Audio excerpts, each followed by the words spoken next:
بسم اللہ الرحمن الرحیم۔ ہماری آج کی ویڈیو میں سورۃ البقرہ کی آیت نمبر 229 الطلاق مرتان، جس کو عام طور پہ علماء آیت طلاق کہتے ہیں، تو اس کی مکمل تحقیق اس ویڈیو میں دی جا رہی ہے، اور اس جملے سے یہ بھی ثابت کرنا مقصود ہے کہ کیا قرآن مجید میں بیک وقت 3 طلاقوں کا کوئی ثبوت ہے؟ مثلا ایک شخص ایک ہی جملے میں یا ایک ہی وقت میں تینوں طلاق جو ہے وہ اپنی بیوی کو دے دے، تو کیا اس کا کہیں سے کوئی ثبوت ملتا ہے؟ جی، اس سوال کے جواب کے لیے ضروری ہے کہ سب سے پہلے قرآن مجید کی آیت طلاق پر غور کیا جائے، یعنی الطلاق مرتان پر، کیونکہ مسئلہ طلاق میں اس آیت کی حیثیت ایک بنیادی ضابطہ اور قانون کی ہے۔ جی، اس آیت کی تفسیر، شان نزول اور اس میں موجود جو احتمالات ہیں اس کے معلوم ہو جانے سے انشاءاللہ طلاق کے مسئلے کی بہت ساری گتھیاں از خود سلجھ جائیں گی۔ جی، اس سے اسلام سے پہلے دور جاہلیت میں یہ ہم الطلاق مرتان کا جو شان نزول ہے تو اس کی جانب ہم آ رہے ہیں۔ جی، اسلام سے پہلے دور جاہلیت میں طلاقیں دینے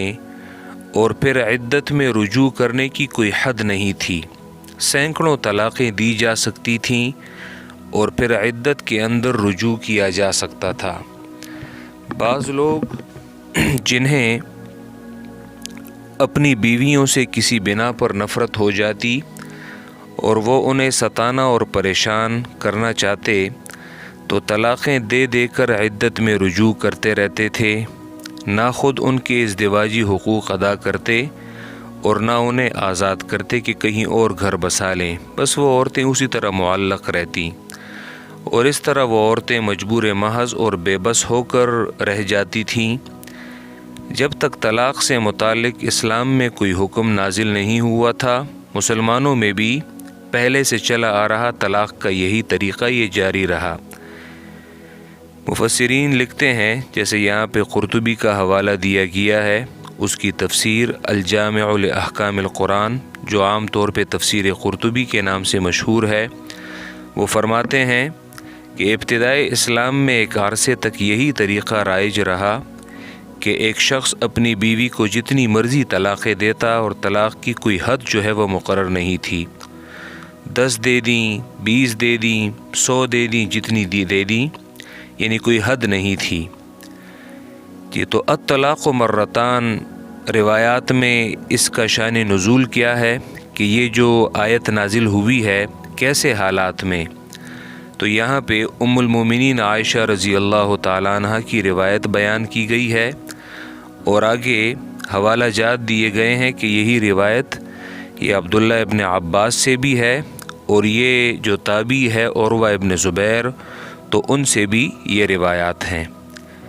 یہ ام المومنین عائشہ رضی اللہ عنہا بیان کرتی ہیں کہ مرد اپنی بیوی کو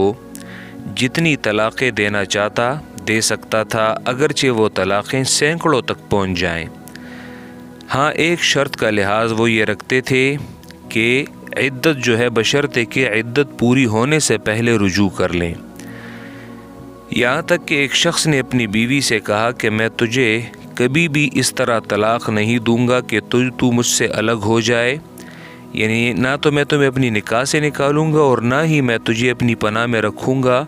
یعنی نہ تمہیں اپنی بیوی بنا کے رکھوں گا۔ تو اس عورت نے پوچھا، تم یہ کیسے کر سکتے ہو اور کس طرح کرو گے؟ تو اس نے جواب دیا کہ میں تمہیں پہلے طلاق دوں گا اور جب عدت پوری ہونے کے قریب ہوگی تو رجوع کر لوں گا، طلاق اور رجوع کا یہ سلسلہ جاری رکھوں گا۔ تو اس عورت نے اپنے شوہر کی اس دھمکی کی شکایت ام المومنین عائشہ رضی اللہ عنہا سے کی۔ عائشہ رضی اللہ عنہا نے اس کا ذکر نبی کریم صلی اللہ علیہ وسلم سے کیا، تو نبی کریم صلی اللہ علیہ وسلم سن کر خاموش رہے اور اس پر کچھ نہیں فرمایا، یہاں تک کہ قرآن مجید کی یہ آیت الطلاق مرتان، جو سورۃ البقرہ کی آیت نمبر 229 ہے، یہ نازل ہوئی۔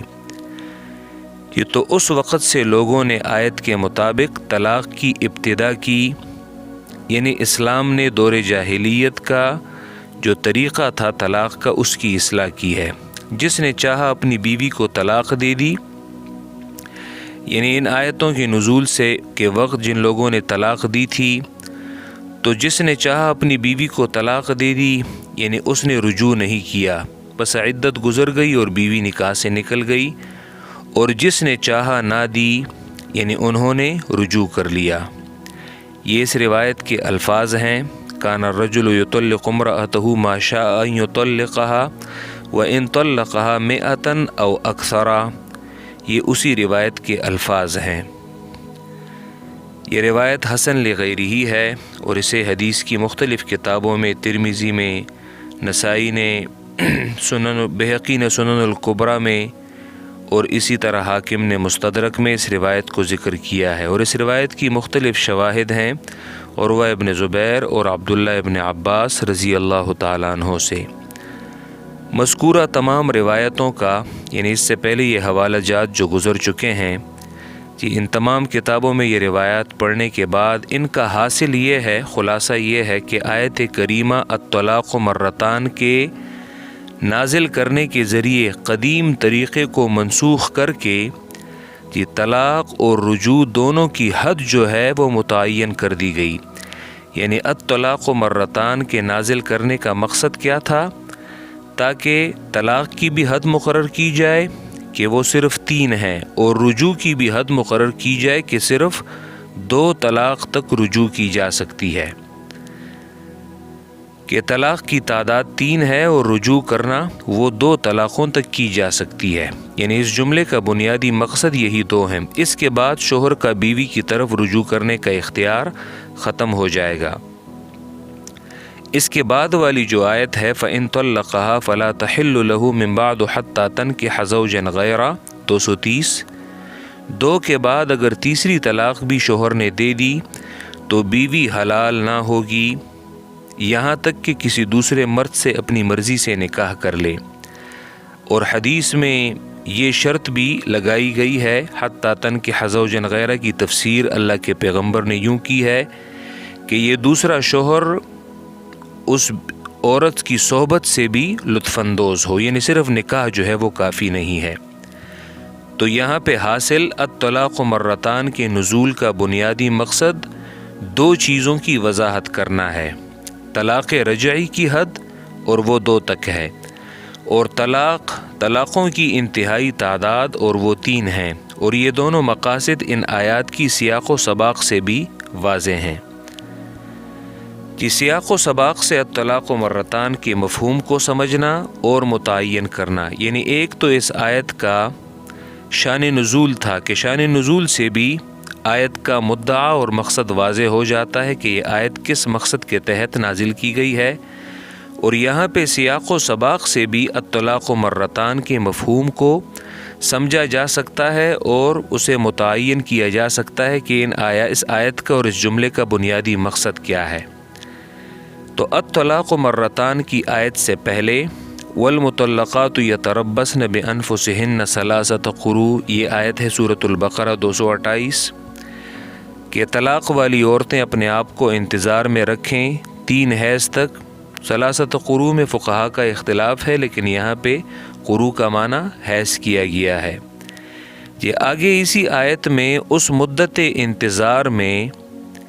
کہ جب وہ عورت عدت میں صبر کر رہی ہے، انتظار کر رہی ہے،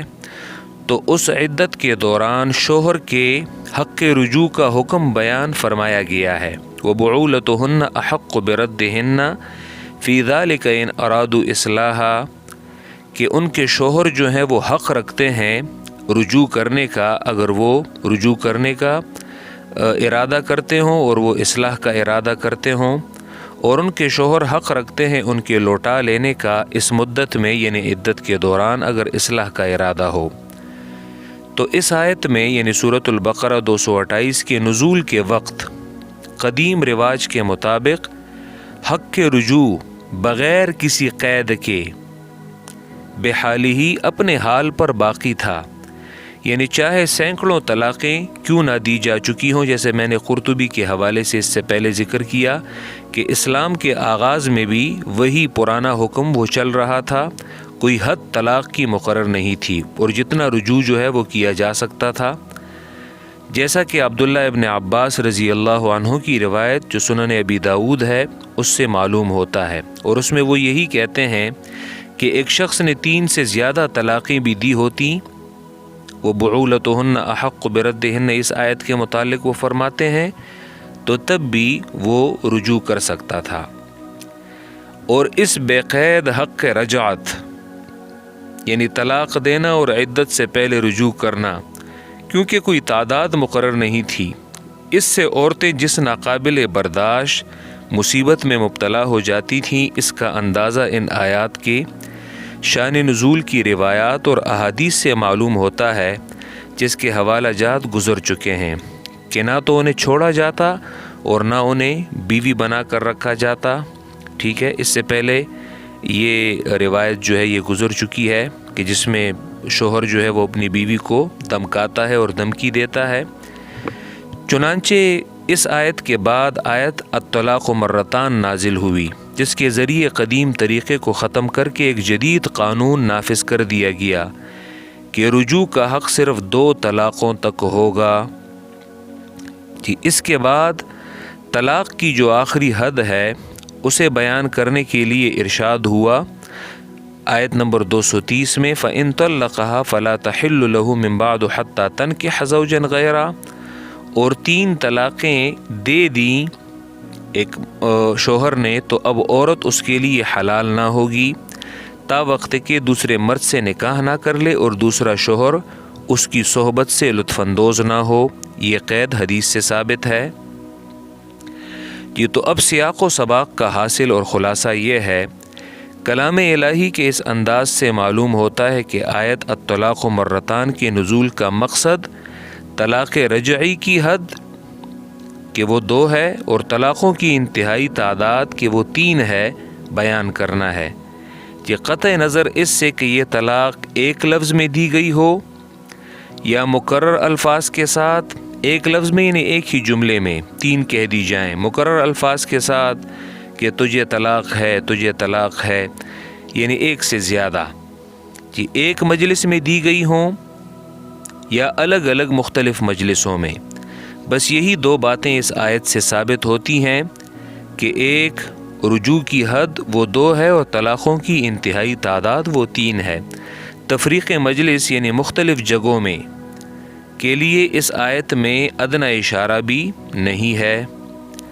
لفظ مرتان کے پیش نظر زیادہ سے زیادہ یہ کہا جا سکتا ہے کہ 2 طلاقیں بیک وقت اور ایک ہی کلمے اور جملے میں نہ دی جائیں بلکہ الگ الگ الفاظ سے دی جائیں۔ لفظ مرتان کے یہ معنی کی تحقیق انشاءاللہ یہ آگے آ رہی ہے۔ مفسرین کے نزدیک الطلاق مرتان کے مختلف معنی اور ان میں راجح معنی کا تعین، اس آیت کے 2 معنی جو ہیں وہ کیے گئے ہیں۔ یہاں پہ صرف ابن جریر جو قدوۃ المفسرین ہے، تقریباً بعد کے تمام مفسرین کے مقتدا جانے جاتے ہیں، تو یہاں پہ ان کی جامع البیان کا حوالہ وہ دیا گیا ہے اس آیت میں، جنہوں نے یہی 2 معنی وہ ذکر کیے ہیں۔ تو وہ پہلے سبب نزول، شان نزول کی روایات مختلف سندوں سے وہ ذکر کرتے ہیں اور پھر آیت میں 2 اقوال ذکر کرتے ہیں۔ پہلا قول جی آیت کریمہ وہ فرماتے ہیں، آیت کریمہ کی تفسیر ان روایتوں کی روشنی میں جو انہوں نے شان نزول کی روایات ذکر کی ہیں، جو ہم نے اوپر ذکر کی ہیں، یہ ہے کہ طلاق کی وہ تعداد جس میں تمہیں اے لوگوں اپنی مطلقہ بیویوں سے رجوع کرنے کا حق ہے جبکہ ان سے ہم بستری ہو چکی ہو، یعنی مدخول بہا ہوں، 2 طلاقیں ہیں۔ ان 2 طلاقوں کے بعد خوش اسلوبی کے ساتھ نکاح میں روک لینا ہے، فَإِمْسَاكُمْ بِمَعْرُوفٍ أَوْ تَسْرِيحٌ بِإِحْسَانٍ، یا حسن سلوک کے ساتھ چھوڑ دینا ہے، اس لیے کہ 2 طلاقوں کے بعد رجعت رجوع نہیں ہے۔ ہاں اگر چھوڑنا چاہے تو تیسری طلاق بھی دے دے۔ دوسرا قول ابن جریر نے یہ ذکر کیا ہے کہ علماء کی ایک دوسری جماعت فرماتے ہیں کہ یہ آیت اللہ کی طرف سے بندوں کو اپنی بیویوں کو طلاق کا طریقہ سکھانے کے لیے، یعنی اس آیت میں طلاق کا طریقہ بتایا گیا ہے، یہ دوسرا قول ہے۔ رسول اکرم صلی اللہ علیہ وسلم پر نازل ہوئی ہے۔ اس آیت کا مقصد یعنی طلاق بائن جس سے عورت جدا ہو جاتی ہے اس کی تعداد بیان کرنا نہیں ہے، یعنی یہ قول پہلے قول کے بالکل برعکس ہے۔ علماء کی اس جماعت کے مطابق آیت کی تفسیر یہ ہوگی کہ طلاق کا طریقہ جو میں نے تمہارے لیے جاری اور مباح کیا ہے یہ ہے کہ اگر تم اپنی بیویوں کو طلاق دینا چاہو تو انہیں 2 طلاقیں ایک ایک طہر میں دو۔ ان 2 طلاقوں کے بعد تم پر واجب ہوگا کہ انہیں دستور شرعی کے مطابق روک لو یا خوبصورتی کے ساتھ چھوڑ دو۔ ابن جریر ان دونوں اقوال کو ذکر کرنے کے بعد راجح قول کا تعین کرتے ہیں اور وہ فرماتے ہیں والذی هو اولا بظاہر التنزیل، کہ جو قرآن کے ظاہر کے مطابق ہے، تو انہوں نے آگے لکھا ہے ظاہر قرآن سے زیادہ قریب وہی بات ہے جو عروہ، قتادہ وغیرہ نے کہی ہے، یعنی یہ آیت دلیل ہے پہلی بات اس عدد طلاق کی تعداد کی جس سے عورت حرام ہو جاتی ہے اور رجوع کرنا باطل ہو جاتا ہے، اور دوسری بات کتنی طلاق کے بعد رجوع ہو سکتی ہے، یعنی یہ وہی 2 باتیں ہیں جو اس سے پہلے اس ویڈیو کے آغاز میں ہم ذکر کر چکے ہیں کہ اس جملے سے 2 چیزیں وہ ثابت ہوتی ہیں۔ اس کی دلیل یہ ہے کہ اللہ تعالیٰ نے اس آیت کے بعد فَإِن طَلَّقَهَا فَلَا تَحِلُّ لَهُ کا ذکر کر کے بندوں کو طلاق کی اس تعداد کو بتایا ہے جس سے عورت اپنے شوہر پر حرام ہو جائے گی، مگر یہ کہ دوسرے شوہر سے رشتہ نکاح قائم کر لے۔ اس موقع پر ان اوقات کا ذکر نہیں فرمایا کہ جن میں طلاق، یعنی آیت میں اس کی طرف کوئی اشارہ نہیں ہے کہ کن اوقات میں طلاق دینا جائز اور ناجائز ہوتی ہے۔ الطلاق مرتان میں مرتان کے معنی کی تحقیق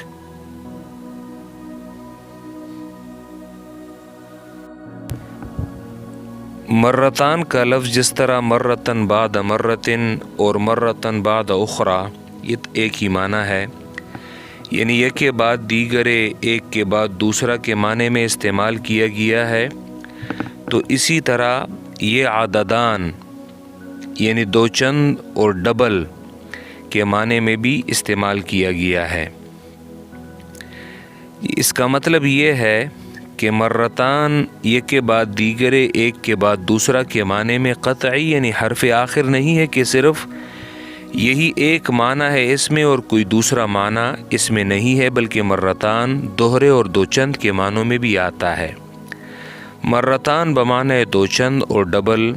یہاں پہ قرآن اور حدیث سے چند مثالیں یہ پیش کی جا رہی ہیں۔ یہ قرآن مجید سے مرتان کے لیے 2 مثالیں اولئک یؤتون اجرہم مرتین اور سورہ احزاب کی آیت ومن یقنت منکن للہ ورسولہ وتعمل صالحا نؤتها اجرہا مرتین، تو یہاں پہ دوہرے اجر کی بات ہے کہ ان لوگوں کو دوہرا اجر دیا جائے گا، امہات المومنین کو دوہرا اجر دیا جائے گا۔ اب یہاں پہ مرتان کا معنی ایسا نہیں ہے کہ پہلے انہیں 1 اجر دیا جائے گا اور پھر اس کے بعد دوسرا، یعنی ایک کے بعد دیگرے اجر دینا مراد نہیں ہے، بلکہ یہاں پہ مرتان دوہرا اور 2 چند اجر کی بات ہے۔ دونوں مثالوں کا حاصل یعنی دونوں آیات کا حاصل یہ ہے مذکورہ دونوں قرآنی آیتوں میں مرتین عددین یعنی 2 چند اور دوہرے ہی کے معنی میں ہے، ٹھیک ہے۔ اسے مرہ عینی یا مرہ اعیان کہتے ہیں، یعنی وہی چیز وہ دگنی دی جا رہی ہے۔ یہ مطلب نہیں ہے کہ ان کو الگ الگ یعنی ایک کے بعد دیگرے 2 مرتبہ ثواب دیا جائے گا، یعنی اس سے مراد مرہ فعلی اور یا مرہ افعال نہیں ہے۔ حدیث سے مرتان کی مثال صحیح مسلم کی روایت ہے، مکہ والوں نے رسول اکرم صلی اللہ علیہ وسلم سے معجزہ طلب کیا کہ آپ اس چاند کو 2 ٹکڑے کر لیں، تو آپ نے چاند کے 2 ٹکڑے ہونے کا معجزہ دکھایا۔ اب حدیث میں الفاظ آتے ہیں فَأَرَاهُمْ انشقاق القمر مرتين، اور بھی حدیث سے کئی حوالہ جات وہ دیے جا سکتے ہیں۔ اس حدیث میں مرتین فی القتین یعنی دو ٹکڑے کے معنوں میں ہے، کیونکہ دیگر روایات میں مرتین کا معنی فی القتین آیا ہے۔ یہ مطلب نہیں ہے کہ آپ نے انہیں مرتن بعد اخری یا مرتن بعد مرتن یکے بعد دیگرے شق القمر کا معجزہ دکھایا، کیونکہ سیرت رسول صلی اللہ علیہ وسلم سے واقفیت رکھنے والے جانتے ہیں کہ شق القمر یعنی چاند کے دو ٹکڑے ہونا، یہ جو معجزہ ہے صرف ایک بار ظاہر ہوا ہے۔ چنانچہ خود حافظ ابن قیم نے اپنی مشہور کتاب اغاثۃ اللہفان، اس میں انہوں نے اسی حدیث کو ذکر کیا ہے اور مرتین کا معنی شقتین اور فلقتین ہی بیان کیا ہے، یعنی دو ٹکڑے۔ ٹھیک ہے، اس کی یہاں پہ وہ عبارت ہے، علامہ ابن قیم وہ یہی کہتے ہیں کہ ان الانشقاق، بعض لوگوں نے اس میں یہ بات ان پہ مخفی رہی ہے کہ یہ دو مرتبہ ہوا ہے، حالانکہ وَهَذَا مِمَّا يَعْلَمُ أَهْلُ الْحَدِيثِ وَمَن لَّهُ خِبْرَةٌ بِأَحْوَالِ الرَّسُولِ وَسِيرَتِهِ أَنَّهُ غَلَطٌ۔ مرتین کا یہ معنی جن لوگوں پر ان کی کم علمی کی بنا پر مخفی رہا، انہوں نے سمجھ لیا کہ شق القمر کا معجزہ مختلف زمانوں میں متعدد بار ظاہر ہوا ہے۔ علماء حدیث اور رسول اکرم صلی اللہ علیہ وسلم کے احوال اور سیرت سے واقف اچھی طرح سے جانتے ہیں کہ مرتین کا یہ معنی اس جگہ غلط ہے، کیونکہ شق القمر کا معجزہ صرف ایک ہی بار ظہور میں آیا ہے۔ یہ قرآن مجید کی مذکورہ آیات میں مرہ سے عین مراد ہے، یعنی جیسے مثلاً نوتہا اجرہا مرتین، یہاں بھی مرہ سے عین مراد ہے، یعنی اجرین، دگنا اجر، فعل مراد نہیں ہے، یعنی فعل ایتا مراد نہیں ہے کہ ایتا دو مرتبہ ہوگا۔ اس سے پہلے دو آیات بطور مثال وہ پیش کی گئیں، یعنی انہیں وہ اجر وہ دوہرا دیا جائے گا، یہ نہیں کہ یہ اجر جو ہے انہیں دو مرتبہ دیا جائے گا، بلکہ ایک مرتبہ میں دگنا اجر دیں گے۔ لہٰذا مرہ کی اس قسم میں مرتین، دگنا و مرات یعنی سے گنا اور زیادہ کا اجتماع زمان واحد میں متکلم واحد سے ممکن ہے۔ یہ علامہ ابن قیم نے اس اصول کو ذکر کیا ہے کہ مرہ کا استعمال دو طرح سے ہے جی، ایک مرہ عینی جہاں مرہ سے عین مراد لیا جائے، اس میں مرتین اور مرات کا تصور آنے واحد میں ممکن ہے، یعنی دگنا اجر، بہت سا اجر، چاند کے دو ٹکڑے۔ دوسرا مرہ زمانی یا مرہ فعلی بھی اسے کہا جاتا ہے، جہاں مرہ سے فعل مراد لیا جائے وہاں مرتین اور مرات کا آنے واحد میں اجتماع محال ہے۔ جیسے لعان میں 4 گواہیاں، اب یہ فعل ہے تو ایک ہی جملے میں چاروں گواہیاں وہ نہیں دی جا سکتی، بلکہ یکے بعد دیگرے دی جائیں گی۔ 100 مرتبہ تسبیحات کہنا، اب ایک تسبیح کے بعد دوسری تسبیح کہی جائے گی یکے بعد دیگرے، تو تب ہی، کیونکہ یہ فعل ہے۔ اسی طرح رمی جمار میں 7 کنکریاں مارنا کہ ایک دوسرے کے بعد ہی انہیں مارا جا سکتا ہے، اب ایک ہی وقت میں 7 جو ہے وہ نہیں ماری جا سکتی۔ مذکورہ تفصیل کی روشنی میں الطلاق مرتان میں مرہ سے کون سا مرہ مراد ہے، یعنی مرہ عینی دگنا مراد ہے یا مرہ فعلی مراد ہے؟ تو اس کا جواب یہ ہے کہ الطلاق مرتان میں مرہ سے مرہ عینی اور مرہ فعلی دونوں مراد لیے جا سکتے ہیں۔ علماء مفسرین نے بھی دونوں احتمالات ذکر کیے ہیں، جیسے یہاں پہ قرطبی کا حوالہ دیا گیا ہے کہ والآیۃ تتضمن ہذین المعنیین، یا اس سے پہلے ابن جریر کا حوالہ بھی گزر چکا ہے کہ اگر مرہ سے مرہ عینی مراد لیا جائے تو مرتان سے مراد سنتان ہوگا، یعنی اس صورت میں آیت کا معنی ہوگا طلاق 2 ہیں، یعنی طلاق رجعی، طلاق سے مراد طلاق رجعی ہے، اور یہ معنی شان نزول اور سیاق و سباق کے عین مطابق ہے۔ اور اگر مرہ سے مرہ فعلی مراد لیا جائے تو طلاق اسم کو بمعنی تطلیق فعل کے لیا جائے گا، یعنی طلاق دینا، اور مرتان سے مراد یہ کے بعد دیگرے ہوگا، تو اس صورت میں معنی ہوگا 2 طلاقیں دی جائیں الگ الگ آگے پیچھے، کیونکہ مرتان کے معنی کا لحاظ کرنا ہوگا یہ کے بعد دیگرے، اور اس معنی کی روح سے الطلاق مرتان میں طلاق دینے کا طریقہ بتایا گیا ہے۔ کہ اس معنی کی صورت میں الطلاق مرتان سے صرف اتنی بات ثابت ہوگی کہ دو طلاقیں الگ الگ آگے پیچھے دی جائیں، بیک کلمہ نہ دی جائیں، کیونکہ پھر مرتان اس پر صادق نہیں آئے گا۔ جی اس سے زیادہ کوئی اور قید، مثلا تفریق مجلس الگ الگ طہر میں، الگ الگ دنوں میں، یہ قید وغیرہ اس آیت میں اس کا معمولی اشارہ بھی نہیں ہے، جیسا کہ بعض لوگوں نے سمجھا ہے۔ اس لیے اگر ایک مجلس یا ایک طہر میں انت طالقن، تجھ پر طلاق ہے، تجھ پر طلاق ہے، دو مرتبہ یکے بعد دیگرے الگ الگ تلفظ کے ذریعے طلاق دی جائے، تو یہ صورت الطلاق مرتان، طلاق یکے بعد دیگرے ہے، ٹھیک ہے، اور یہ اس آیت کے عین مطابق ہوگی یہ طلاق دینا۔ لہٰذا اس آیت کے مطابق یہ دونوں طلاقیں ایک مجلس یا ایک طہر میں ہونے کے باوجود واقع ہو جائیں گی۔ جی اگرچہ یہ طریقہ ٹھیک نہیں ہے لیکن آیت اسے شامل ہے، اور جب اس آیت کی روح سے ایک مجلس یا ایک طہر کی متعدد تلفظ تجھے طلاق ہے، تجھے طلاق ہے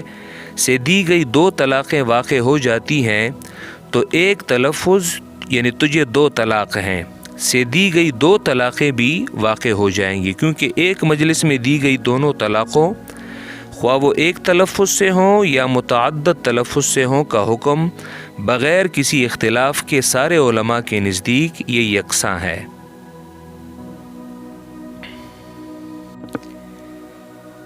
جی الطلاق مرتان اور اس کے ماں بعد جو آیت ہے فَإِن طَلَّقَهَا فَلَا تَحِلُّ 229 230 سے، جی ایک ہی مجلس میں تین طلاق واقع ہونے کا استنباط کرنا، یعنی آیات میں اشارہ ہے۔ یہاں پہ ابو بکر جساس کی احکام القرآن سے حوالہ دیا گیا ہے۔ وہ فرماتے ہیں جب آیت کے مضمون میں اس طرح سے دو طلاقوں کے وقوع کے جواز کا حکم ثابت ہو گیا تو یہ دلالت کرتا ہے اس صورت میں بھی دو طلاقوں کے وقوع کے صحیح ہونے پر جب یہ اکٹھی واقع کی جائیں، یعنی آیت میں اگر یہ احتمال ہے کہ دو طلاقیں یکے بعد دیگرے، تو دو طلاق اگر ایک ساتھ دے دی جائیں تو آیت اسے بھی شامل ہے، اس لیے کہ کسی عالم نے بھی ان دونوں کے درمیان فرق نہیں کیا۔ اور اس آیت میں اس پر دوسری طرح سے بھی دلالت ہے، اور وہ اللہ تعالیٰ کا ارشاد فلا تحل لہ،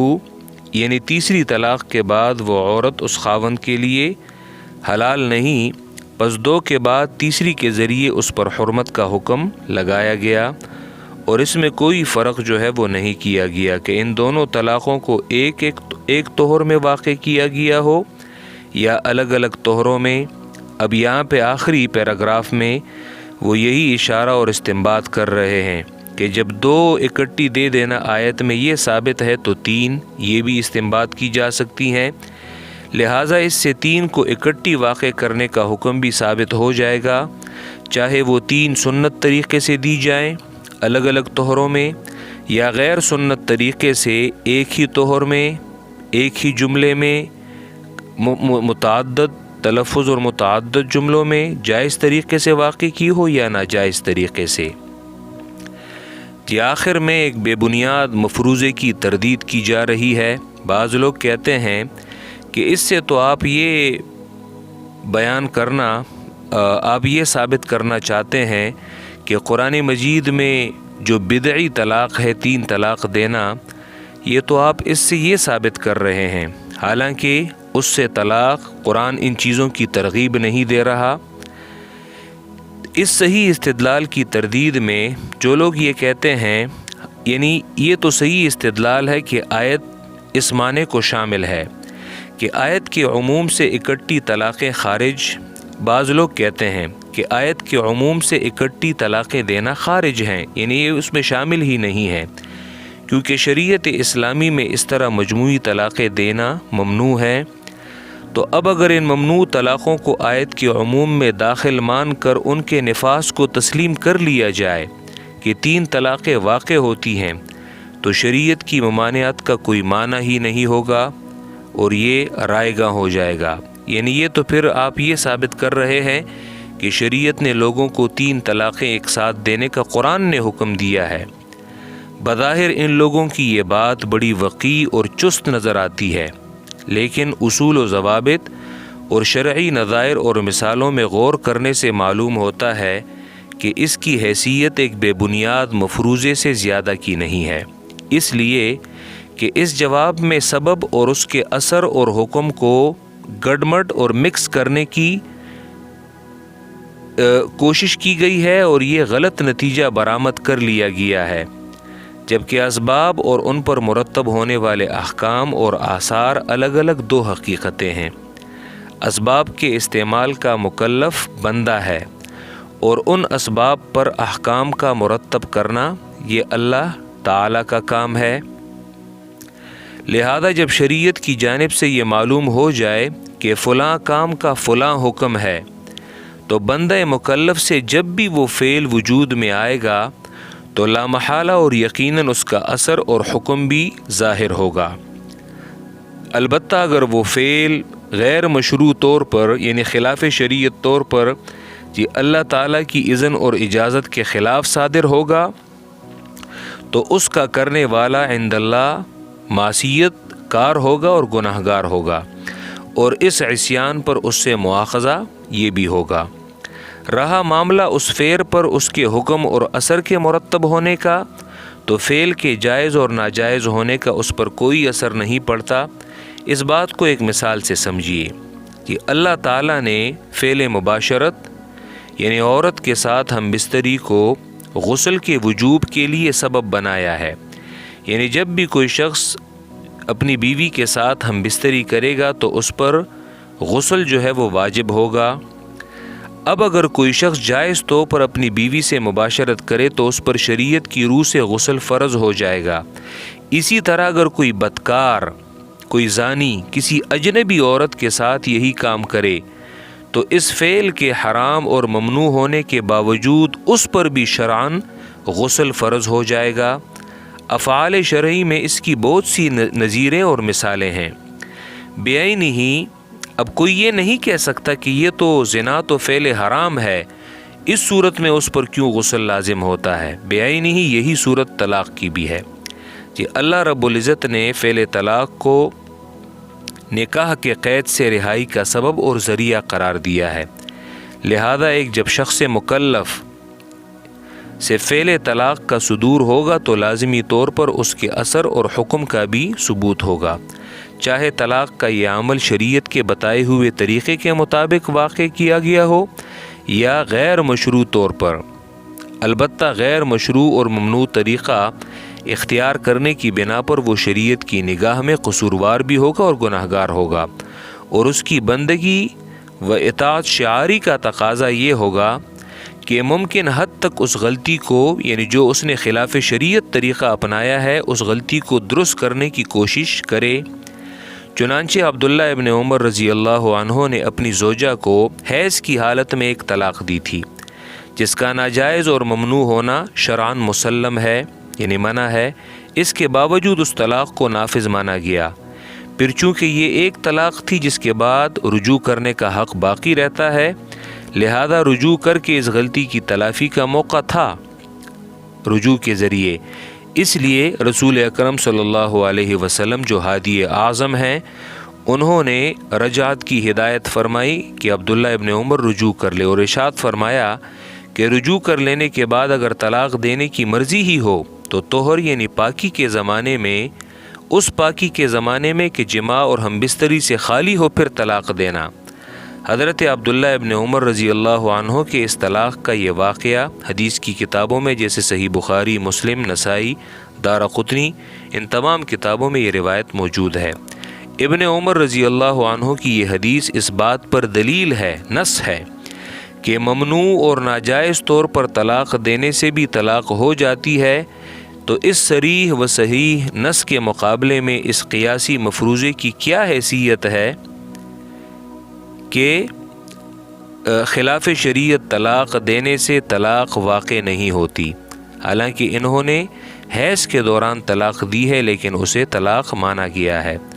تو یہ ارباب علم و دانش پر یہ بات مخفی نہیں ہے۔ عیاں راچی بیاں، جو چیز بذات خود عیاں اور ظاہر ہو تو اس کے بیان کی کیا ضرورت ہے۔